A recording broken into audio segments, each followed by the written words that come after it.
Ritalin since 1999. 11 British children have died. Both American and British experts fear that deadly psychotropic drugs are not only being used to control children's behavior, but are being massively overprescribed to children who are just plain naughty. In the U.S., 1 in 10 children is on Ritalin, and doctors write 2 million prescriptions a month for the drug. Well, for the first time since they were invented, metal detectors have been selling out in the U.S., and in Florida, there's a month-long waiting list to get one. Jacksonville, Florida beachgoer Faye Powell said she's been using a metal detector to search for gold items that now sell for $1,000 an ounce. Of course, the beach is the perfect place for treasure hunters because so many people lose jewelry in the sand after removing rings and necklaces to apply suntan lotion or to go for a swim. News reports all over Florida say piles of gold, jewelry, and coins, including a few gold Spanish doubloons, have been pouring into beachside pawn shops in recent weeks. And to the hundreds of out there TV viewers who took our nagging advice 5 years ago to buy large amounts of gold, we imagine you're pretty happy campers now. European Union Foreign Policy Chief Javier Solana is warning that the European Union needs to beef up its military capabilities because of potential uprising caused by climate changes. Out-of-control drought and fungi are expected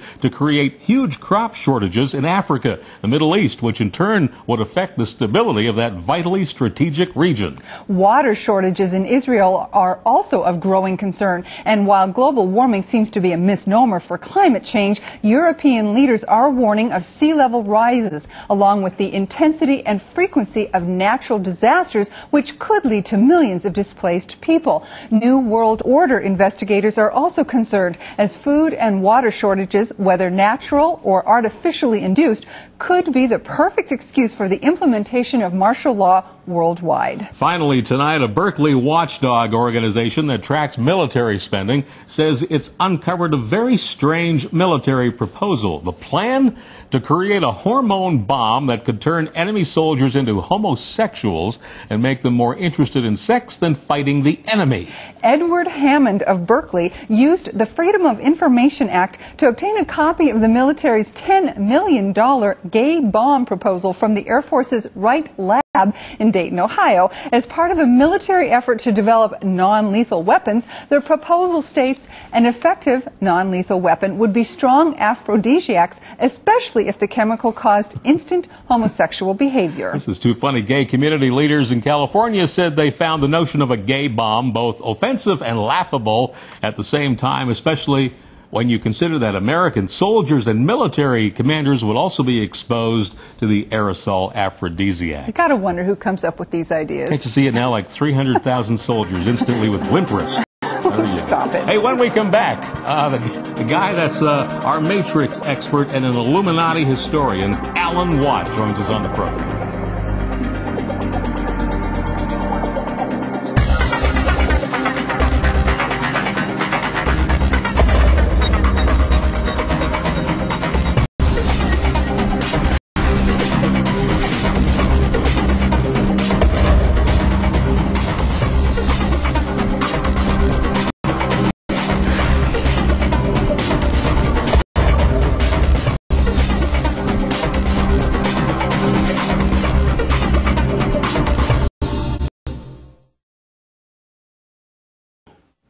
Alan Watt has spent decades researching the way cultures are created and altered by those in control.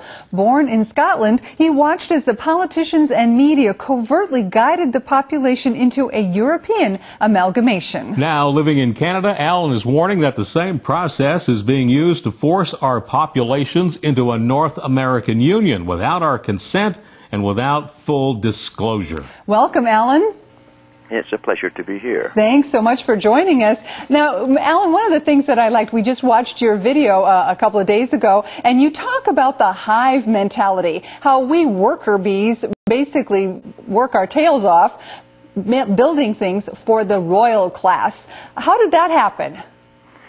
It's in modern and ancient religions, they used to use the symbol of the beehive as a perfect society, where you had the queen at the top, the royalty, and all the workers beneath them that did all the work, of course, with a priestly class or drones kind of managing the food, etc.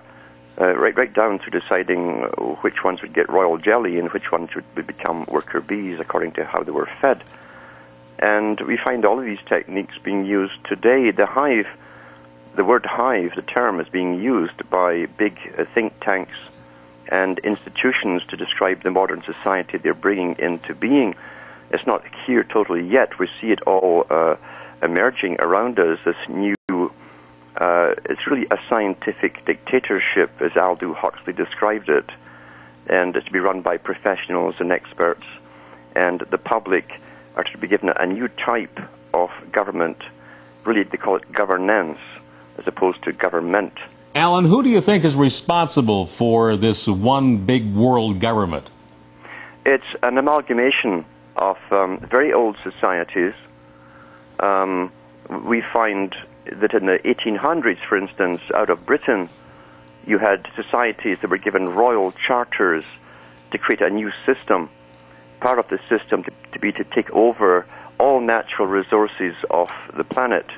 And one of those societies was the Cecil Rhodes Foundation that eventually blossomed into the Royal Institute for International Affairs. And it's got branches across the planet. Most of your media, your regular media, are members. You have to be invited to become a member. And journalists, newspaper owners, and the Council on Foreign Relations is their main one in the U.S. Now, in the United States, the Council on Foreign Relations came out on national television in Canada in 2005 as their own organization for the first time, and they admitted that they had basically drafted up the drafts to be signed by presidents and prime ministers for the amalgamation of the Americas. Now, they are classed officially as a non-governmental, non-political body, and here they are drafting up legislation which they hand to every government that then signs it into law. So we're not run by any kind of democracy by any means or any stretch of the imagination. We are already, and we have been for a long time, run by this super government, this parallel government, as Professor Carroll Quigley called it in his book Tragedy and Hope. It's made up of the big institutions like the Royal Institute for International Affairs, Council on Foreign Relations, the RAND Corporation with think tanks, many other think tanks, big foundations like the Rockefellers, etc., contribute to it not just financially, but by using their own think tanks and networking together to bring this new world order. I mean, we've got to understand that even David Rockefeller hands out World Citizenship Awards. He's been handing them out for about almost 20 years now. Well, how can they be doing World Citizen Awards if we're still supposedly sovereign nations? There's a dilemma here, and it's never explained to the public. The fact is, since the United Nations was set up and signed in 1945-46, we have been part of a global system, and any country since then that's been attacked by NATO or the UN forces has simply been a rogue nation, a nation that didn't come in to become standardized under this one same system that they term to the public democracy, but in fact is a totalitarian scientific type of dictatorship where everything is ordered perfectly from birth to grave. They want a transition phase as we go through the next transition of creating new types of humans. That's in all the newspapers. They call it post-humanism and post-humanism agenda. Like Aldous Huxley. Yes, and Aldous Huxley, remember, he was the grandson of Sir Thomas Huxley.